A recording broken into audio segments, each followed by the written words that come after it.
Hi everybody, I'm Scott Johnston for North Beach TV, and we're here in Ocean Shores at the Lions Club for North Beach Project Connect. The guest this morning is Grays Harbor County Assessor Dan Lindgren. He's going to talk about our property value assessments, the Ocean Shores real estate market, how the taxes and levies work together, where the money goes, and some information about some low-income tax reduction programs. So let's give a listen to Grays Harbor County Assessor Dan Lindgren. I apologize for being late. I got switched up with the detour and it sent me down a wild goose chase. It's not like I haven't been out here a million times and know my way around, but I basically got like a 20-minute delay because I went way too far on 101. I passed the crossing. So anyways, I apologize for being late. It's not like me, but it is what it is, and I'm glad you guys were able to have some good conversation while I wasn't here. So Susan invited me out here pretty soon after the change of value notices went out because, as everyone probably knows and realizes, values have gone up substantially over the past 3 years, but the biggest increases were in this last round of new values. Those values were based on 2021 sales, which was the peak of the market. That year we had more sales in Ocean Shores than I think we've ever had before. If I was able to show you guys a picture of the peninsula with a dot for every sale over an aerial, you can't see the aerial anymore. There's just so many sales that have happened that it created a really clear picture in the market, and we had to increase the values because we're required by law to be at 100% of market value.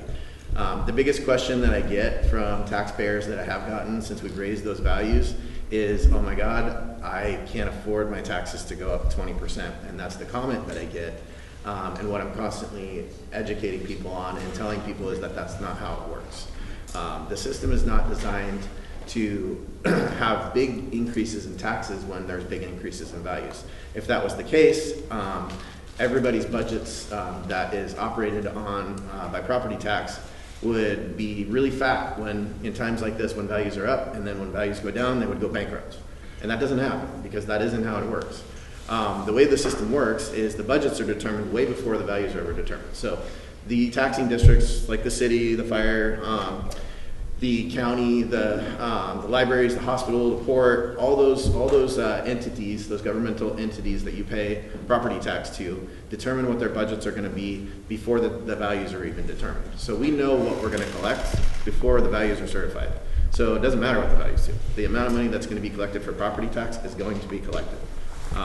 So to follow up with that, so what does it mean when your values go up? You know, what's the effect? Well, the effect is that your levy rates are going to go down because the taxing districts, when they determine their budgets, are limited to 1% increases per year. Have you guys all heard of the 101 or the 1% increase limitation statutorily for government entities? Well, it's in statute. It's law. And my office limits it. So if they come to say a taxing district comes to us and they collected $1 million last year. If they come to us and say, we want to collect $1.2 million this year, I say, no, you can't. You're limited to 1% increase. So you get 1 million plus 1%. That's it. And so unless something is voted in. Voted in are called are levies that can boost a taxing district above that 1%. So they're statutorily allowed to collect that 1% without a vote of the people. That's essentially their cost of living increase for government as it pertains to property tax. They're allowed to collect that additional 1% without asking for the people to approve it. Anything above and beyond that, they have to go to the vote of the people. So if if your fire station can't afford to buy a fire truck because the 1% increase they've gotten year over year just isn't enough, or they can't afford to put a roof on the fire station, or if your city needs extra funding for whatever and they can't get it through their normal funding, they might come to the voters and say, hey, we need a fire truck. Will you guys support buying a fire truck? This is what it's going to cost you in property tax. So that's what you see on your ballots. When you get a ballot that's property tax related, watch for the word levy. If you see levy on a ballot measure, that's property tax. So that's an amount that they need to collect, or they're asking you to pay for a need that they have. It could be EMS, it could be fire, it could be It can be a lid lift for the city, for which Ocean Shores has done a few times with, for utilities. But those are agreed upon raises in property taxes that the people of your area have agreed to pay for. And so it has nothing to do with value. The most important job that I do as the assessor is make sure that the values are accurate and 100% of market value, because what that does, if I've got all the values right, which we try our best to get the values right, but we do a lot of work with a little bit of a staff, and so mistakes can happen, and we always are willing to take care of those. But the best thing I can do as the assessor is make sure that the values across the board are equitable and equal. So if someone has a house that's worth $300,000 and a person across town has a house that's worth $300,000, I got to make sure I get them both right, because I don't want this one at $350 and this one at $300, because then this one's paying more than their fair share of that budget that has to be collected. So the most important job that I have and my staff has is to be equitable from house to house. And the way that we do that is by being at 100% of market value. The system is designed for the people with more expensive houses to pay more in tax. That's just the way the system is designed. So if you have a house on the oceanfront, more than likely you're paying a lot more in tax than a person that has a house on the interior, because oceanfront homes in the real estate market bring more money.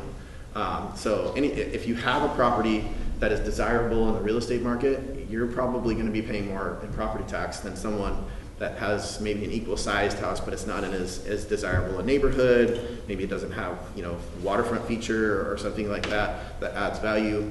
But if you do, then you're probably going to be paying more in taxes.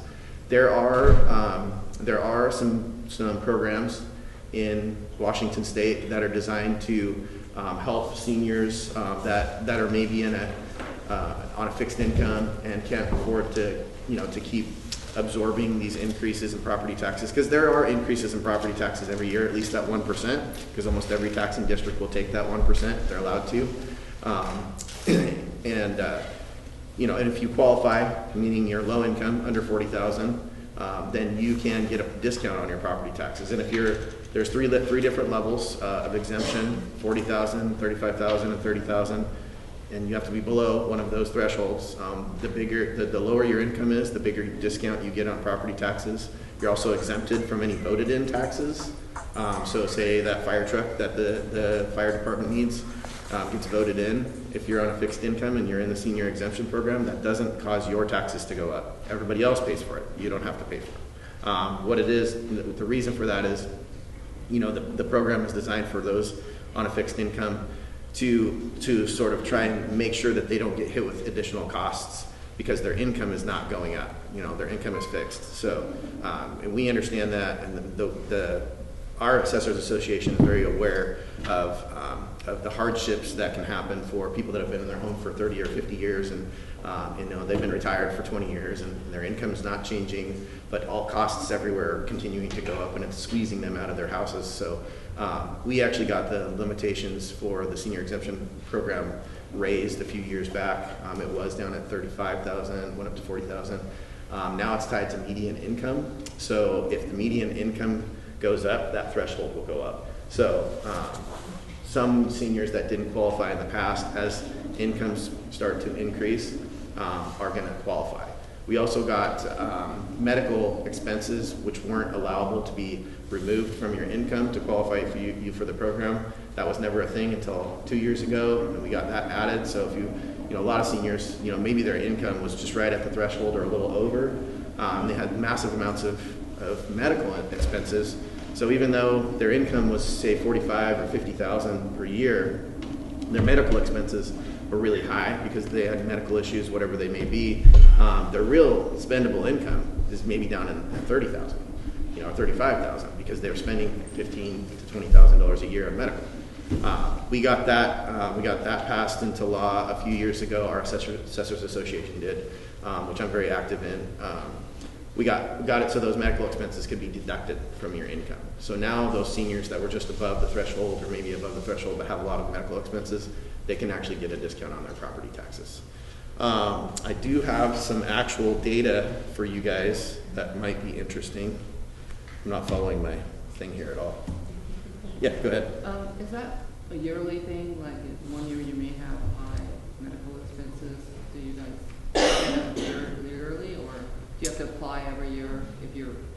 You know what I mean? It depends how close you are to the threshold. I think it's on an individual basis. We'd work with somebody. So if someone is paying X amount of dollars monthly and it's a standard thing for Medicare or something like that, or they have prescriptions that are consistent every month that they have to take, then we would not really probably check back on that because it's an ongoing expense. But if you just, you had a surgery 1 year and that got you below, we might check back with you the next year and make sure you still qualify. Okay. And there are audits done once every 6 years, so you have to prove that your income, does qualify every 6 years at a minimum. Potentially more than that if, depending on the situation. So. Okay, let's see here. Get down to the right presentation.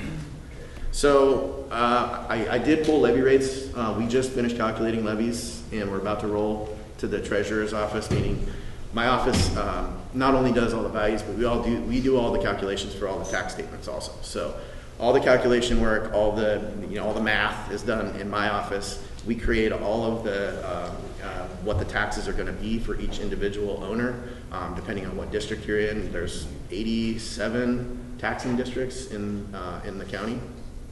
And depending on where your house is located, you just pay to a certain number of those districts that are local to you. So all the money you pay in property tax goes directly to the local government entities that support your house. So your utilities, your streets, your fire, your emergency services. If you need a fire truck or an ambulance, the money that you pay in property tax goes directly to that fire department that's going to come to you.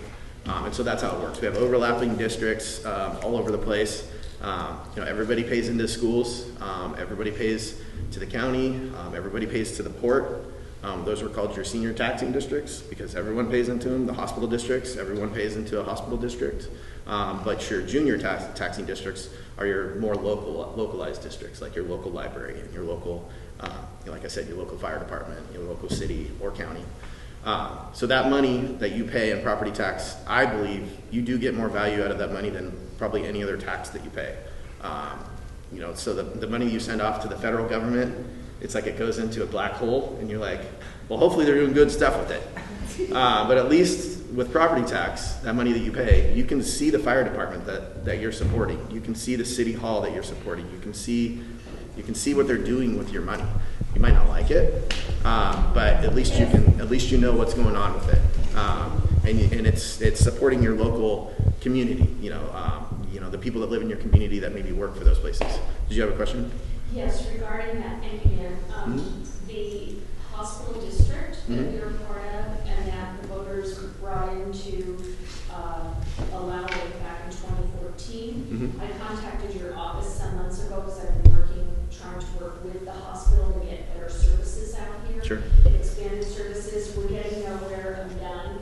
However, I'd like to know, does your office have any pull with Harper Regional Health based on the $900 and some odd $1,000 that they do get cumulatively from this community? No, I don't. The best way to affect that is by working with the hospital board, which I'm sure you tried. Unfortunately, as the assessor, I work for everyone. I work for the taxing districts. I also work for the citizens. My personal view on taking sides is that I'm not going to do it. I would rather I'll give you facts though. There's a lot of times where the facts aren't really the facts, or there's maybe a little bit of smoke and mirrors when it comes to levies, and I'm a big proponent of making sure that everyone knows what they're actually voting on, what the real effect's going to be, and when there's an agenda involved, when it comes to putting something on a ballot, they're going to try and put something on the ballot that's going to make it look the best that it can possibly look, or the cheapest that it can possibly look for you as a taxpayer, so you'll vote yes. The things that go on the ballot, they're going on the ballot by the people that are going to benefit from it passing. And so there's been times where I've had to definitely explain in better detail what that really means if it does pass, as far as ballot measures go. You guys being so far away from the hospital districts that you pay into, I can understand why there's frustration that maybe they're not, serving this community as you're not getting, just because of location, you're just not getting as much. What you did and what you're doing, what you said, it sounds like you're doing is the best thing you could do. And you just be a squeaky wheel with the hospital board, show up at the meetings, say we need help, we need more services out here. That's the best suggestion that I have, and if that's not working, I think, I'm not sure what else you can do, to be honest. Yeah, did you have a question? Yeah. Hi, James. I moved here in 2014. My taxes were about $2,800. Last year, they were $4,500. Mm-hmm. Most places, like when you go to a car dealership, if you pay more, generally you get more. Sure.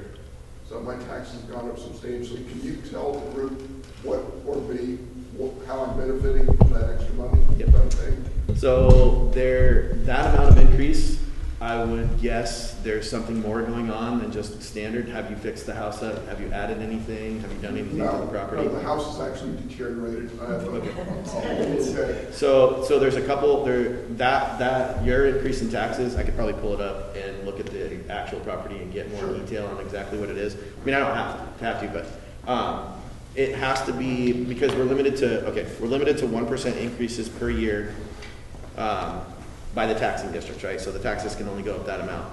If there's an increase in taxes, it's more than likely due to a levy that was passed or many levies that were passed. And then there's a second factor. So this is... I want to know how I'm benefiting. I understand it's gone up. Okay. Tell me what extra services I'm getting that I didn't get in 2014. So you guys all heard of the McCleary decision? Have you guys all heard of that, or at least heard rumors of it? So essentially what it is there's a couple by the name, it's not McCleary, the city McCleary in our county. It has nothing to do with that. It's a couple that had the last name McCleary, and it's been coined as the McCleary decision. But it was a couple that came to the legislature because they were mad that they were the schools were constantly having to come to the voters for maintenance and operation levies and basic functionality funding to just keep the schools going, right? So, there was an M&O levy in almost every school district, all the time. You were always, I'm sure you guys remember seeing maintenance and operation levies on the ballot in the past many times. So what was happening is that the schools were, I don't know the inside details of the school's funding or whatever, but what was said, or what was being said by a lot of the schools and the teachers and the administrators at the schools is that the state funding that was being provided, all the money that you pay in property tax for schools, which is about 50% of what you pay in tax, most of what you pay in tax goes to the schools. So that goes up to the state, and then they do their per pupil calculation, and then the money is dispersed back to the districts.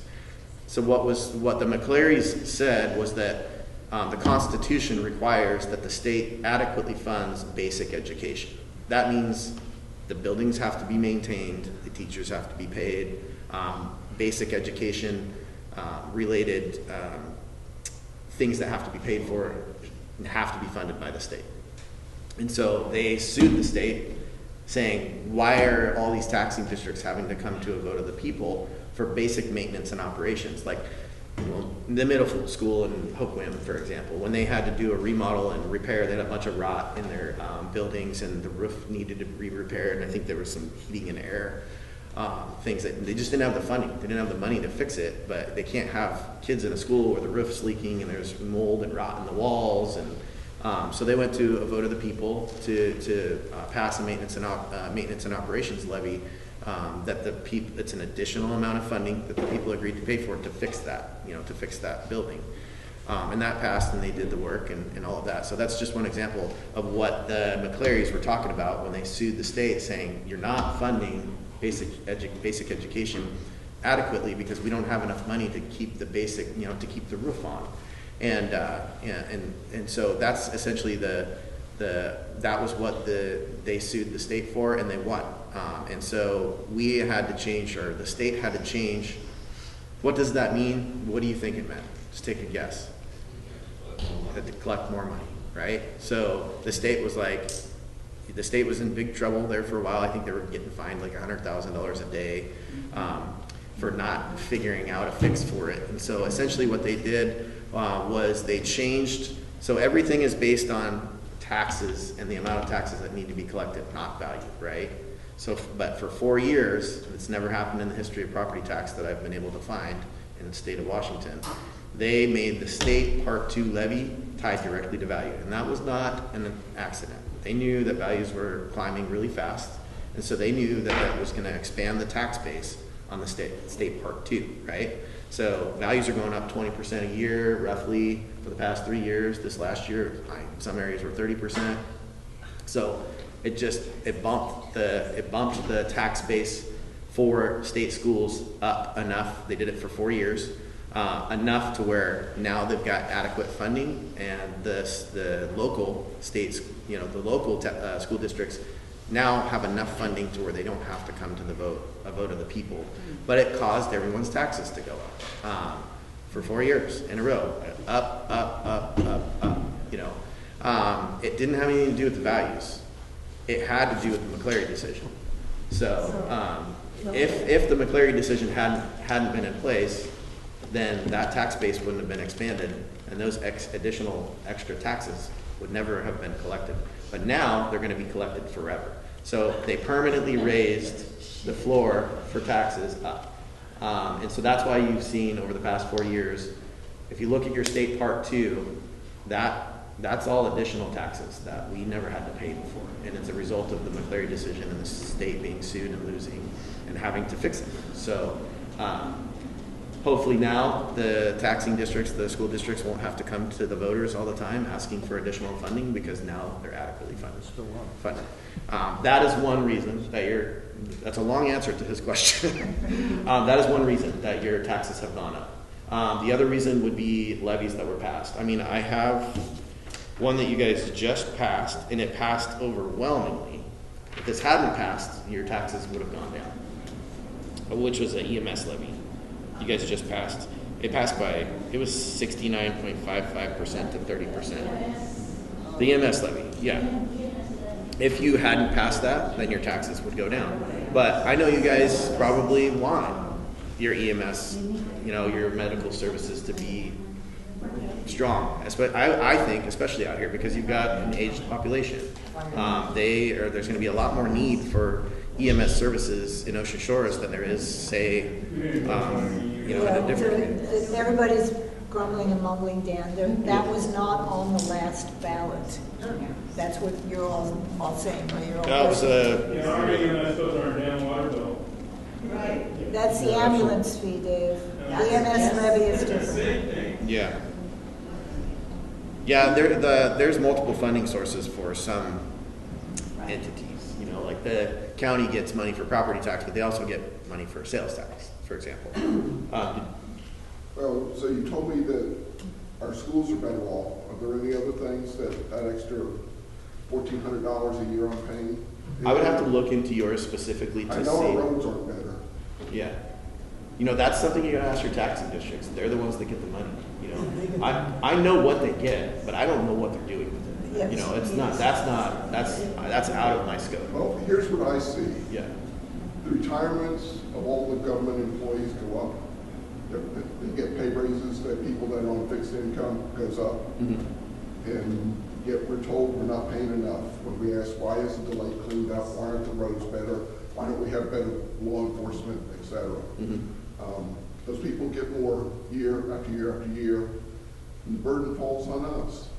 Well, I can tell you, I can't speak for any of the other taxing districts, but I have a real good grasp on the county's budgets, and I'm on the negotiating team for the county with the union contract, which we're about buttoning up right now.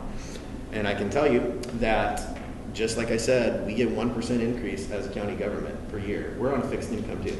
The county is on a fixed income. The city is on a fixed income. The fire department is on a fixed income. Only if you agree to give them more money do they get more money. And that's a fact. That's undeniable. I can show you the calculations.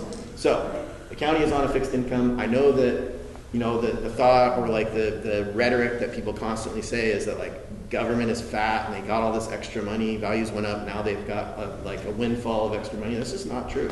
That just isn't how it works. 1% increases per year. So what that means to us, if the county gives raises to the employees, now we have to lay people off to pay for those raises, and that's what's going to happen. So the workforce shrinks, which means services shrink, potentially, not grow. And we have to do more with less.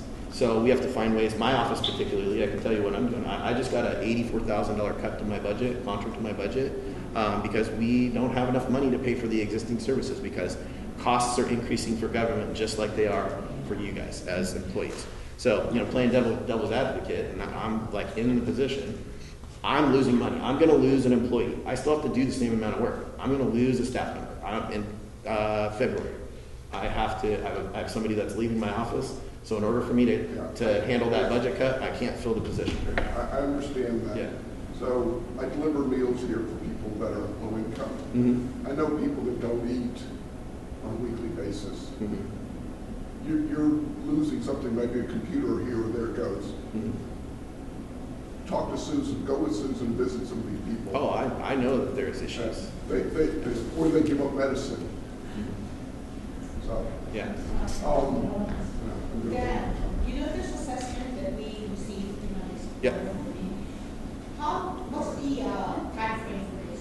What we received, was this for 2021 or is this from 2022 into 2023? What's the? I'll give you the timeline. It's confusing. Property tax is probably one of the most complicated taxes to explain and to understand of any tax that you pay. Sales tax is easy, you can pretty much understand that, but the way that property tax works is it's a 3-year process. So there's the appraisal year, and then there's the year that we calculate levies, and then there's the year that you pay the taxes. So the appraisal year for the values that you just got, the appraisal date is January 1st, 2022. So it's already a year and a few days past our appraisal date right now. And you're not going to pay tax on it until your first payment's going to be due April 31st. Second half will be October 31st. So the way it works for my office of 2023, yeah. So the way it works is the sales that happened in 2021 are the sales that we used to determine that January 1st, 2022 value. Because the sales in 23, into 22 hadn't happened yet. And our appraisal date is January 1st, 2022. So we look at the most current sales that are close to that date. We typically try not to go past that date. We use the sales that had happened prior, especially if there's enough sales. There's sometimes that we'll keep an eye on and look at the first 3 months of sales after our appraisal date, just to make sure that our new values are in line. Use it as a check, but it's not the sales that we use to determine the value. It's we value every property every year, every property, not just one area. So all of the sales that happened in 2021, which was the busiest real estate market year that we've ever had, I think there were, just in Aberdeen alone, there were 700 sales. In Ocean Shores, I think I did the math, and about 10% of the properties in Ocean Shores turned over, meaning sold. That's a lot. That's like 1 out of 10. One property wasn't put out for sale in 2021, but in 2022, what happens then? So that's the sales we're looking at right now for the 2023 value for 2024 tax. So it takes us a year to do the appraisal work because we have to appraise 65,000 parcels, and I have 9 people to do it. So it takes us the whole year to get it done. I mean, we don't do it the whole year. We have different stages in the work that we do. So right now we're grinding through all of our inspections. So if you see county cars driving around, you see guys in yellow shirts, that's my staff. Don't shoot them.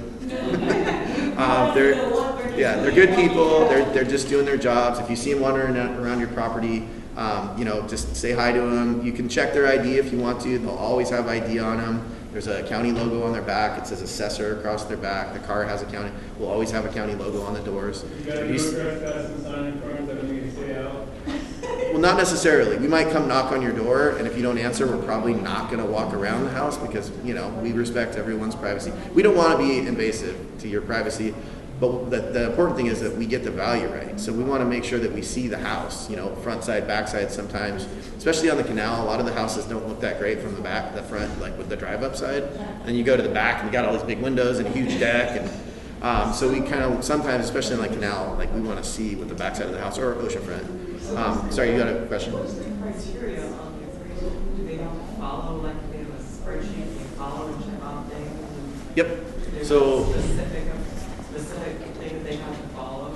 Yeah, so that's a good question. Our appraisal staff goes out with what we call a field sheet. I'm going to be moving to field devices, which is just an iPad here in the near future, hopefully this year. They go out with a sheet of paper that has a photo of the house, a sketch of the house, and has all the details of the house, like what's the quality of the house, what's the roof type, what's the foundation type, what's the windows, the heating source. We have all of that data. We've had it since it was new, and as it changes, we get the permits for any construction that happens on houses. We get that too, and we go out and check on that new construction every year in the summertime. So, anything that you applied a permit for, like if you got a new heat pump, we know, and we're going to change that, and it's going to affect your value. It's not going to affect it by. Somebody doesn't go out and say, "Oh, that house looks really, really nice, so it's got to be worth more money." They actually have to. Yeah, well, it is. They are going to do that because we also know condition. The condition of the home, because we depreciate the house according to its condition. So if you're repainting, your house is worth more. It's going to affect the condition, a small amount. It has to be pretty substantial to make a big difference in depreciation. So basically what we're looking at is the effective age of the house. So if you have a house that's 5 years old, the effective age of that house is 5 years, because it's not going to deteriorate in 5 years to a point where we have to do much more than maybe 5% depreciation on that house, 5 to 10%. If the house is 50 years old and it's had no work done to it other than regular normal maintenance, that house is going to be depreciated down to probably 40% of its original value, because it's older and it hasn't been fixed up. If that house is 50 years old and someone's just done a major remodel on it, resided it, put new windows on it, put a roof on it, redid the interior, like a flip, for example, that house is going to have a lower depreciation than the other house that's 50 years old that hasn't had the work done. So it's going to have a lower value. So market value is our goal. So what can you sell for on the open market, from a willing seller to a willing buyer? No undue pressure on either side. We don't consider bank foreclosures arm's length transactions, because they've got pressure to sell and they liquidate for less money than the typical market. For example, or like an estate sale. Those can be market, but a lot of times they're not, because they're sold to family members, so we don't count those as market sales either. So you had a question? I do. I noticed that in our tax center, there's an outbuilding that doesn't exist. Okay. And according to someone in your office, it's a bunkhouse that they took away or something. Okay. And we're still apparently being taxed on that thing. I figured when they did the walkthrough this time, they would say, oh, that doesn't exist anymore. Let's not tax them for something that doesn't exist. We just started doing our inspections. Oh, they've already been through ours. Oh, okay, so it's been So the inspections, like I was telling her, the inspections we're doing right now are for our January 1st, 2023 value for 24 tax. But if that building that you're talking about has been gone, this is another program, has been gone, or it just doesn't exist. Doesn't exist. Yeah. We bought the house in 2021. It's a new build, and that thing it's not there. Okay, well, I mean, we can remove that. It probably doesn't have much value on it, but I can fix it. I can fix it to current for current and 3 years back. I can look at aerials and tell how long it's been gone. I have aerials, so. Question on the side over there, Dan. Yeah, sorry. Yeah, our house is 22 years old, Mm-hmm. and it needs a little work. We're sanding some things to do some painting. Mm-hmm. It needs some maintenance, and our assessed value went up at 33%. Okay. We're not a brand new home. So does that mean my tax bill will go up 33%, or is it 1% of the previous year's taxes? 1% of the previous year's taxes. So everyone's value went So up. this is on tape, right? Yep. Did everybody hear It doesn't the mean that question? every single property owner is only going to see a 1% increase in taxes. So let me be clear on that. Okay, It depends on what the market is doing, where your house is located.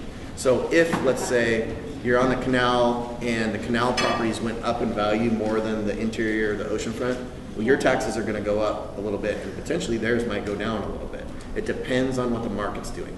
So I can tell you, I have the city levy rate, just for example. This is a result of the values going up.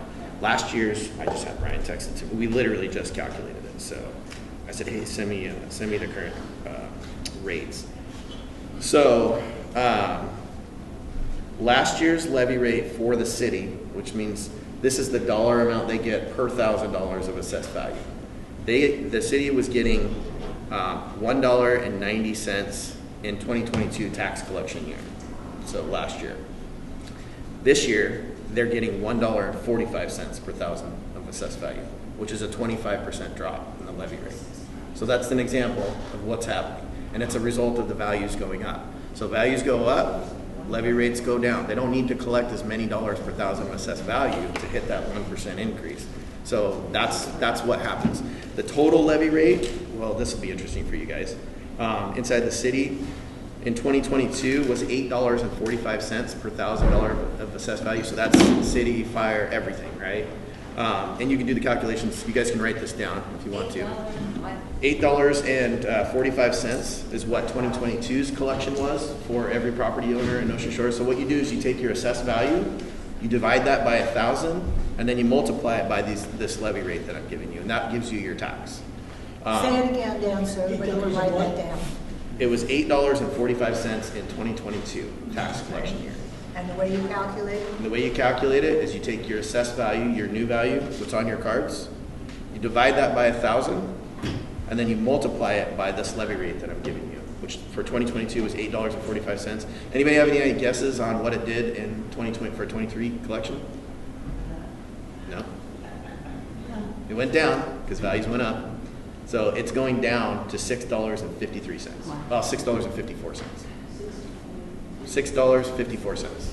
That's the total, including the school. Yep, everything. That's one of the lowest levy rates in the county because you guys have a big tax base. Ocean Shores has more value than any other jurisdiction in the county by far. You guys have over $2 billion in assessed value in Ocean Shores inside the city. Please. Yes, go ahead. Sorry. Our value went up 62%. Okay. Did you do work to the house? Add anything?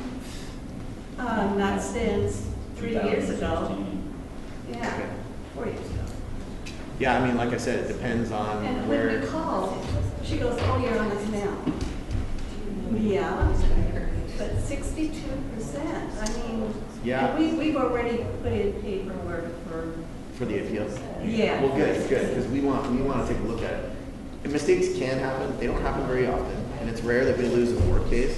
But there's times when we are given information that we weren't aware of. Like, for example, a house on the outside. A lot of people take pride in ownership in their homes. They just don't have a lot of money to make repairs and things like that. So they'll take really good care of the outside of the home, keep paint on it, keep the house protected and looking good. But they're not updating the inside of the house. They're not. They're not remodeling it, they're not fixing it up, because they don't have the money to fix it up, but they take a lot of pride in the way the exterior of their house looks. We only get to see the outside of the house. So when we go to the house, the assumption is that the interior is as nice as the exterior. So if someone has done a lot of work on the outside, kept it really nice, our assumption is that the inside is the same. And so that's the way we value it. So the reason that we send these out, the whole reason we send these out is to have communication with you as a taxpayer. Tell us if we got it wrong. Like if it feels too high, call, file an appeal. we did. Yep. And You get the there's right no things. way we get this much. And if that's the case, and we see that, and you can show us that we didn't get it right, then we'll fix it. That's why we do this. That's why we send these notices out. So Before you answer another question, please explain to everybody that process of what they can do. okay. That Pam and her husband just did. Yeah, so I'm glad you gave me this notice. Thank On you. the notice, on the back side of the notice, it explains everything you need to do, which is probably how you kind of figured out what to do. It's got the phone number for the Board of Equalization. The Board of Equalization is a independent body, separate of the assessor's office. We have we have communication with them, basically just like, give me the appeal, here's my response, type of thing. So we don't discuss court cases with them. We don't until the hearing. And then in our county, most counties, the Board of Equalization is not elected, but appointed by the commissioners. And each commissioner will appoint a person that's in their district to be on that board. So back when Susan was on the board, she was appointed by the commissioner. That was Vicki Raines. So Vicki Raines appointed Susan to be on that board, to be the representative of the North Beach area, her commissioner district. So everyone, everywhere in her district. And then the other two commissioners appointed two other people from the other two districts. And those people are a citizen board that sits up there and they hear what you provide and they hear what we provide. Our values are assumed to be correct unless you prove otherwise. So if there's no good information provided by the appellant, we're going to win. I mean, that's how it works because it's our job. We're the professionals. We know what we're doing. But if you do provide convincing information, enough to sway that citizen board that we got it wrong, they're gonna rule in your favor and they're gonna adjust the value down, and that's what you're gonna pay tax on. If I don't like their decision, I can take it to the state. If you don't like their decision, you can take it to the state. There's another level, there's 2 levels. When will we find out it's been processed, you know? Oh, yeah. Yay or nay? So don't stress, it's gonna take a little bit of time. Hopefully, it depends, a lot depends on the board, because they're the ones that set the hearing dates and all of that, and you know how difficult the case potentially is. What we're gonna do, because anybody that's filed a board case, our appraisal staff is gonna reach out to you to talk about what I just talked about, to say, tell me why you think the value's wrong. Like, we want to understand did we get something wrong? Is everything good? We're not going to lower the value if it's right. I can tell you that right now. Like, we stand behind our values. If they're right, they're right. We'll show you why. We'll send you comparables of similar property to yours that are in similar locations so that you can see what things have sold for. But if your value is way above that, then our staff is going to look at that, and if we got it wrong, then we're going to have conversations about that behind the scenes to see what we need to do better in the future, and we're also going to fix it. We're going to make the value right. And we'll stipulate to a different value if we agree with you, because you've brought us information, say, come see the inside of a house. It's not that nice. I think you guys might have it wrong. We'll come out and we'll look at your house and we'll see the inside if you're willing to show it to us, if that's the reason, for example. And if you prove to us that, and we agree with you that we should lower the value, then we will. If not, then we'll go to the hearing and you'll have to prove your case and we'll prove ours. Yeah, it's just funny, at 62% height. That's a big jump. Yeah. That is a big jump, because Yeah. I know at the city council, you said it didn't go 33%. Well, that was average. That was Average. Yeah. Okay. Yeah. So some might only So went up we're in the 10%, higher end. some went up to 60%. It depends on the market in your area. The stuff down towards the jetty at the end there, Yeah. it always sells a little higher. I don't know why. I think it's because farther away from the hustle and bustle of downtown and tourists and stuff. I don't know exactly what it is, but for whatever reason, it's consistently selling higher down there, about 15% higher than If I can sell it for that, I'll move. We've got People Judy, Jan, sometimes people say that to me, and I'm like, you can't. Mary Ann, No. and Andy. Yeah. All right, Judy, All right. and then I'll let you Jan, pick and then the back over here. questions. Judy, go ahead. Okay, go ahead. Sorry for the wait there. I'm assuming you have several people that go around assessing all of our property, looking at it. I have 7 residential appraisers and 2 7. commercial. What are their credentials that they have to structurally look at my house and deem what it's worth? Because I know they don't go on the roof. No. I know they don't come in my house, because my house was built in 1990 and it's the original windows that, oh, here comes the draft. Yeah. What qualifications do they have to meet to be able to deem property structurally, whatever it is? Good question. Really good question. My appraisal staff is all that the ones that are doing appraisal. I have some trainees right now, myself included, are all accredited with the state of Washington as appraisers. So what that means is, in order to get that accreditation, you have to have a number of classes where you have to take tests and pass them. And then on top of that, you have to work for 1,000 hours or a year, whichever is greater, under another appraiser being trained. That's a certified appraiser, that's a trained. So all of my staff is accredited that does the appraisal work. We do bring on trainees, as attrition happens. We've had a lot of retirements over the last few years. Thankfully, myself, I'm an appraiser. Not every assessor is an appraiser. Some of them are just figurehead elected officials, but I'm really not a politician. I'm a real estate guy. That's my background is in real estate, construction, and real estate development and appraisal. And so that's why I just wanted to be the assessor, because I essentially run an appraisal office. Most of the staff is appraisers. I have 17 total people that work in the assessor's office. Like I said, 9 are appraisers. We have to appraise 65,000 parcels per year, plus another 3,000 personal property accounts, which is business personal property equipment. Whole other ballgame there. But we have to do extensive training, and I require my staff to take more training than the minimum, because I think training is super important. Things are changing over time. Construction,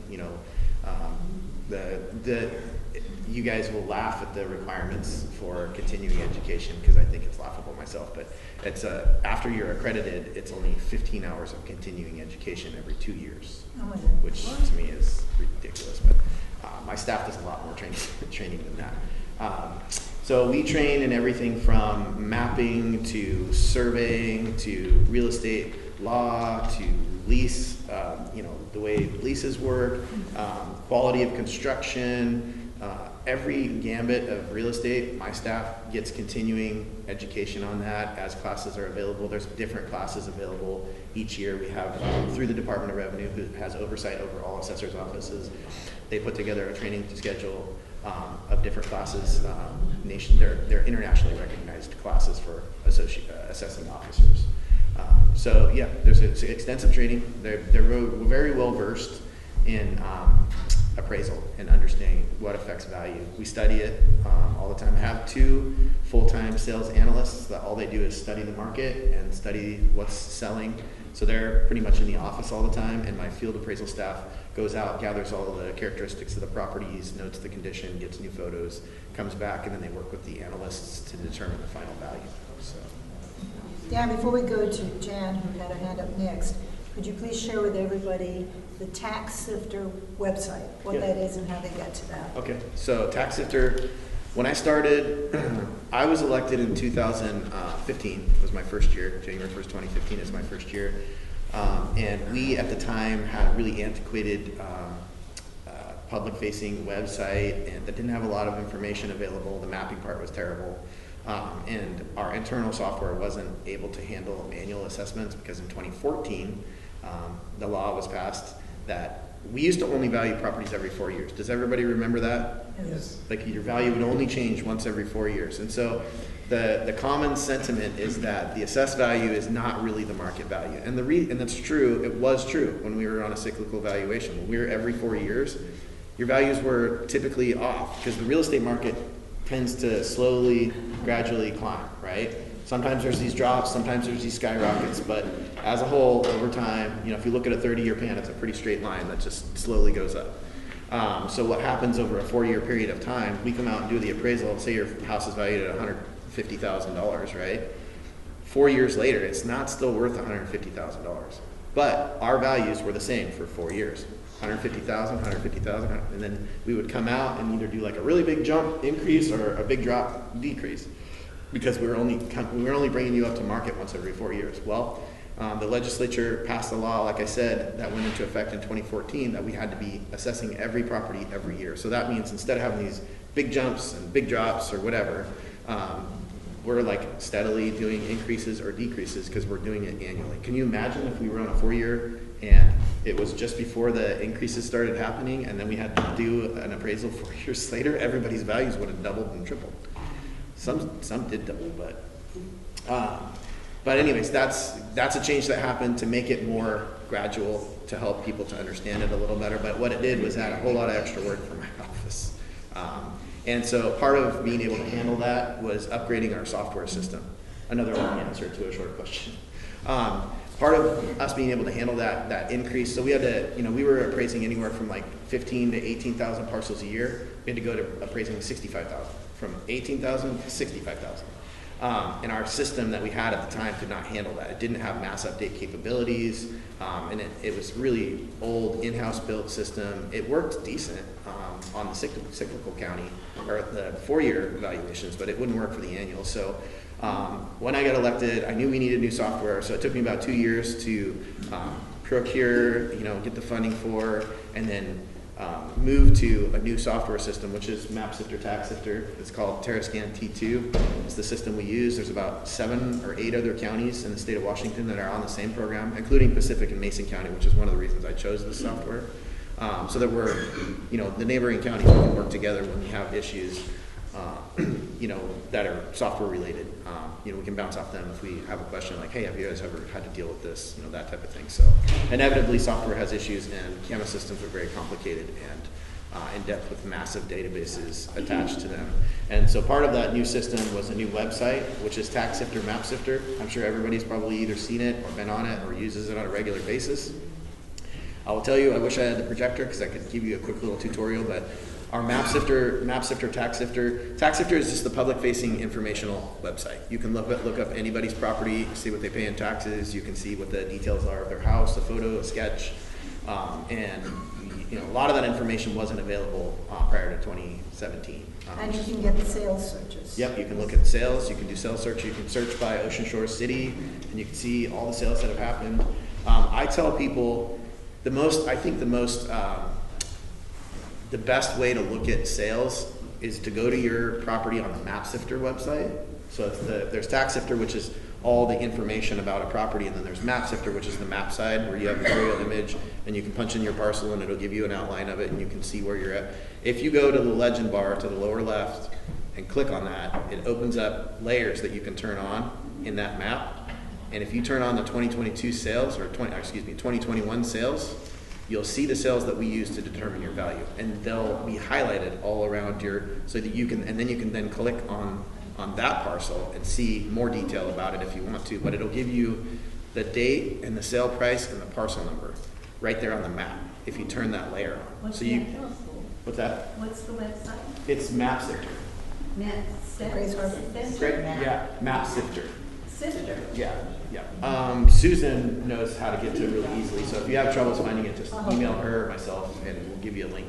But it's easy to find. Just type in parcel search Grace Harbor on Google and it's gonna come up. Like, it's the most used website in the county. So. All right, we got more questions. We got Jan, and then back over here, and then Dave in the back, and then Bob. It's a compliment to you and your staff that before the end of November, I sent an email in and I got a wonderful response, and I'm being serious. Okay. Leslie Capone. Yep. I asked how if they could show me the houses, lots, whatever, that they use to value my home with, and she, within a very short time period, and they're extremely busy, so if you do this, they're busy people. She sent me the spreadsheet with some 50 homes dating from 1970 on up to 20, 21, 20, and square footage and the value, and so you can go there and find out what they're using to value your home. And if you have a dispute, then you can dispute it with them. But based upon the information provided on the spreadsheet, I couldn't dispute it. I mean, we want to get it right. I mean, that's our goal. Yes. We're not trying to overvalue or undervalue. Our mandate from the state is 100% of what somebody might pay for it at that date. I may not like it, but That's what it is. And it doesn't make your taxes go up or down. It doesn't matter. Question. I just have a question. What's the difference between an improvement and this maintenance? Okay. Because like I painted my house outside as maintenance, right? Yep. But then it comes like this, every time you get to the same, it always says improvement. Yeah. We changed it. I don't know if you noticed. It used to say improvements on the notice. It doesn't anymore. And the reason we changed it is that exact question that we get constantly, because improvements in the appraisal world means anything that's not dirt. So if you put power in, if you put a shed in, if you put a house on it, those are all what we consider, because it's not, you can't use, it's really difficult to find a universal word that means anything that you put on a property that's attached permanently that's not dirt. So improvements is the word we used, and that's what is used across the state and a lot of assessors' offices, most assessors' offices. It's what we call the buildings. It doesn't mean we think you've improved it. It's an improvement to the land. And so in order to, we did a little test. I was like, I want to change, let's change it, the word improvement. Let's just call it buildings. But now the other side of that is like, somebody that doesn't have buildings, that just has like an RV camp lot with utilities and a water spigot, they're like, I don't have any buildings. You can't win. I tried to eliminate some confusion, but the goal is to, it just means that you have something more than dirt, on your land. And improvements, like you said, like major improvements, I would say like an addition to the house, like a package remodel, meaning like not just a roof.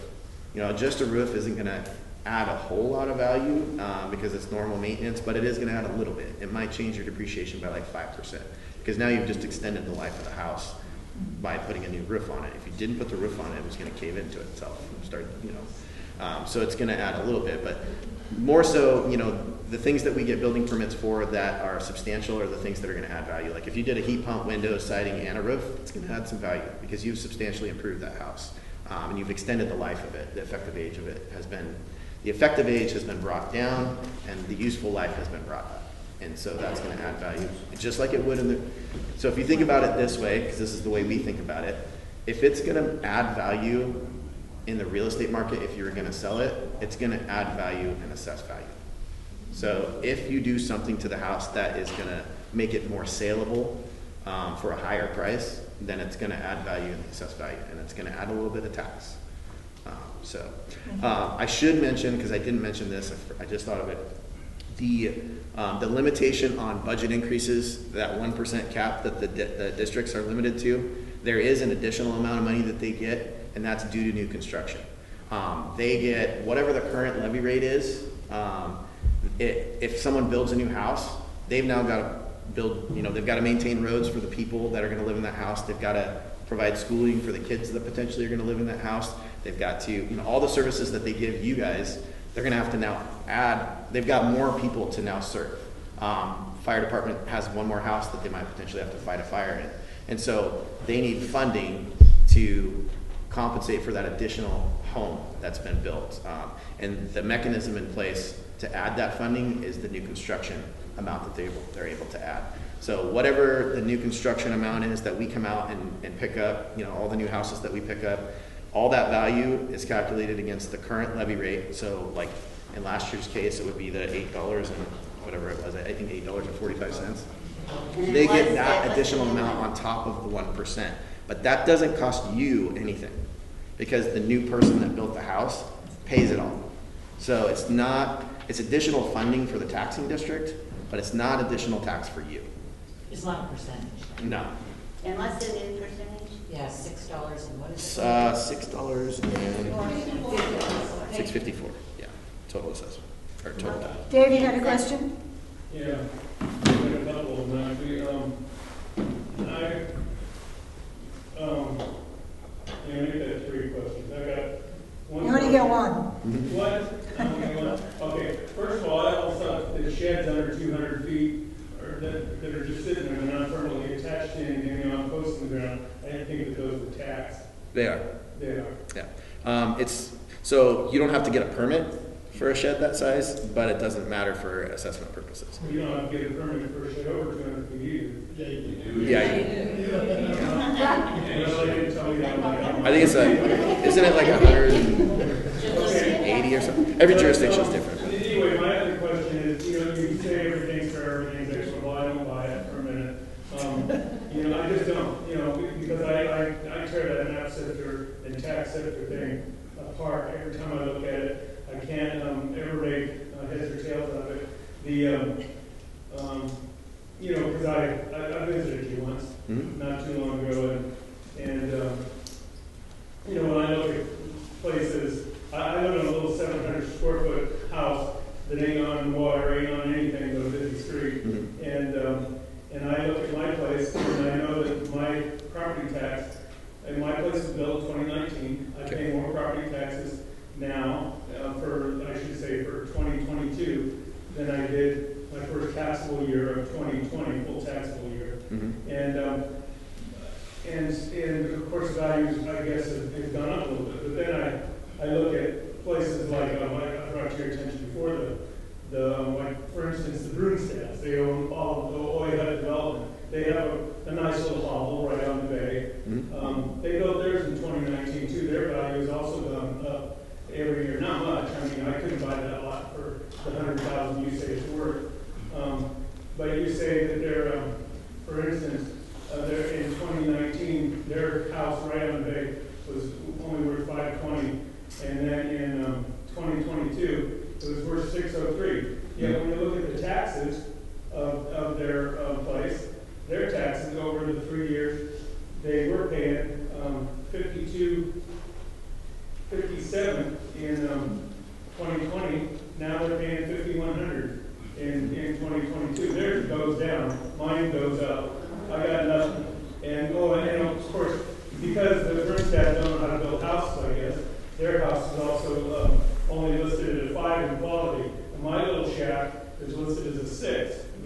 so much better than anything they ever built. It's ridiculous. Well, I know the Brunstad's property. I know where it's located. It's a nice house. Yeah, I'd say. Yeah.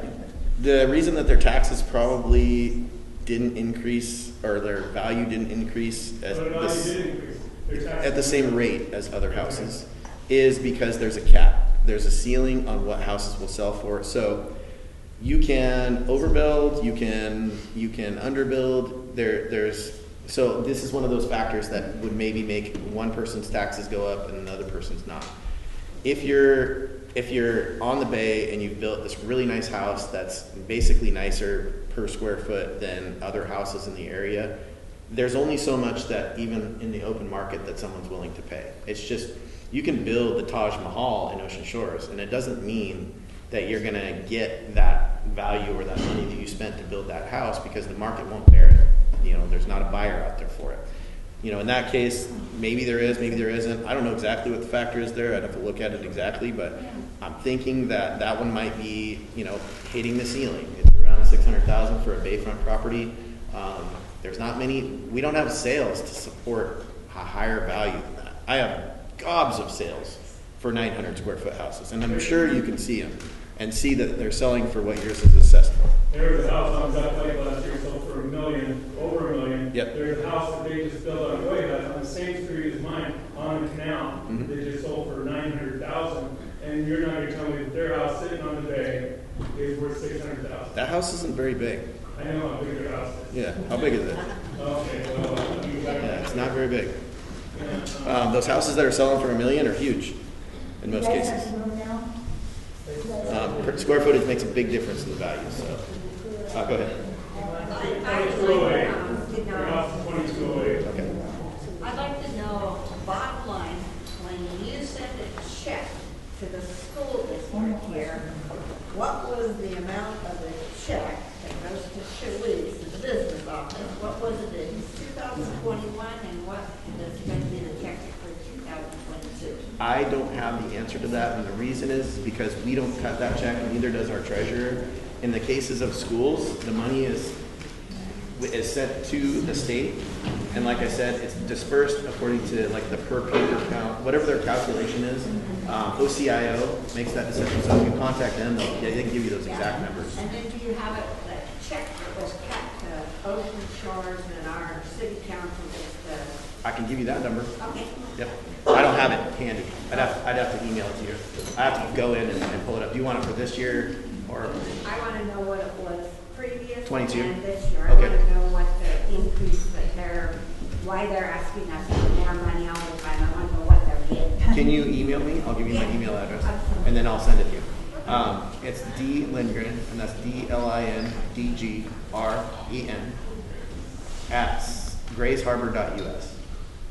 Okay, thank you. Yep, I can give that to you probably tomorrow. Thank you so much. So, I'm sorry, but we have to vacate the